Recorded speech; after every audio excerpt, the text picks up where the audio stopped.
Merci d'être avec nous sur Happiness. On commence cette journée ensemble jusqu'à 9h dans votre matinale. Le jeudi matin, on va s'intéresser au sport. Alors pas forcément les résultats, etc., tout ce qui s'ensuit, mais on va s'intéresser aux grandes compétitions actuelles et aux enjeux des compétitions actuelles. Et il y a une compète en ce moment que vous ne loupez pas, c'est l'Euro de basket, bien évidemment. Alors cet Euro de basket, on la suit à la télé avec bien sûr nos Bleus qui sont en pleine compétition. Et Baptiste, avec toi ce matin, ce sera dans son nouveau rendez-vous en fin de semaine. Hors jeu, on va s'intéresser justement aux attentes justement de cette équipe de France lors de cet Euro. L'Euro de basket a commencé il y a une semaine et nos Bleus, double vice-champions olympiques, sont évidemment de la partie. 24 équipes vont se disputer le Graal et sont réparties en 4 poules de 6 nations. Chacune des poules joue ses matchs dans l'une des 4 villes hôtes, à savoir Tampere en Finlande, Limassol à Chypre, Riga en Lettonie ou encore Katowice en Pologne. Pour la suite de la compétition, on reste sur du classique. Les 4 premiers de chaque poule seront qualifiés pour les 8e de finale et la phase éliminatoire emmènera les rescapés jusqu'à la finale. L'équipe de France se présente avec des doutes. Wembanyama, trop juste physiquement après une longue blessure qui l'a privé des terrains et d'une fin de saison avec les Spurs de San Antonio, ne sera pas de la partie.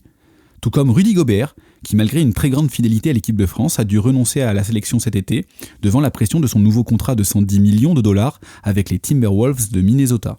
2 absences majeures dans le secteur intérieur qui faisaient la force de nos Bleus lors des dernières compétitions et qui effrayaient même les stars de la Dream Team américaine lors des JO à Paris. Des Bleus amoindris qui ne se présentent pas en victime lors de cette compétition. Preuve en est, malgré la jeunesse de l'équipe, des joueurs comme Niazou-Bélé ou Sarr ont une expérience bien rodée en NBA. À noter également que les matchs de préparation, sans être étincelants, ont été plutôt convaincants si l'on prend en compte les circonstances avec notamment 2 victoires contre l'Espagne, vieillissante certes, mais qui reste tout de même une référence, et surtout une victoire contre la Grèce où les Bleus ont étouffé leurs adversaires.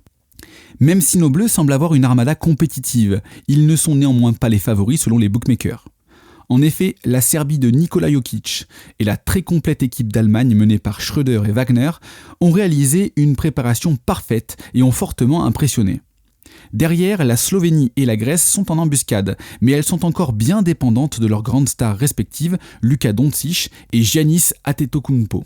Si le joueur des Lakers de Los Angeles et celui des Bucks de Milwaukee ont la capacité à eux seuls de plier un match, leur talent ne sera peut-être pas suffisant au moment d'affronter des teams beaucoup plus complètes et expérimentées.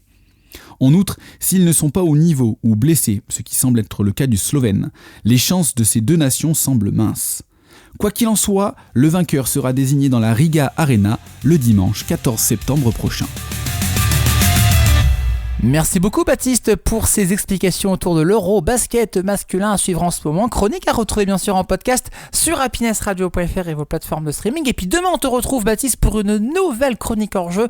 Demain on parlera tennis. Voilà, avec une compète qui a lieu en ce moment. Je vous en dis pas plus, réponse demain.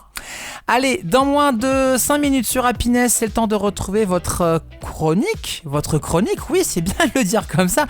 Quoi de neuf l'agenda avec Amélie qui sera là, bien évidemment. La culture, c'est elle adore la culture et elle vous le partage chaque matin. Ce matin, Amélie nous réserve un petit rendez-vous là qui va avoir lieu ce week-end à Amiens autour des associations. On en reparle juste après ça, votre playlist Happiness.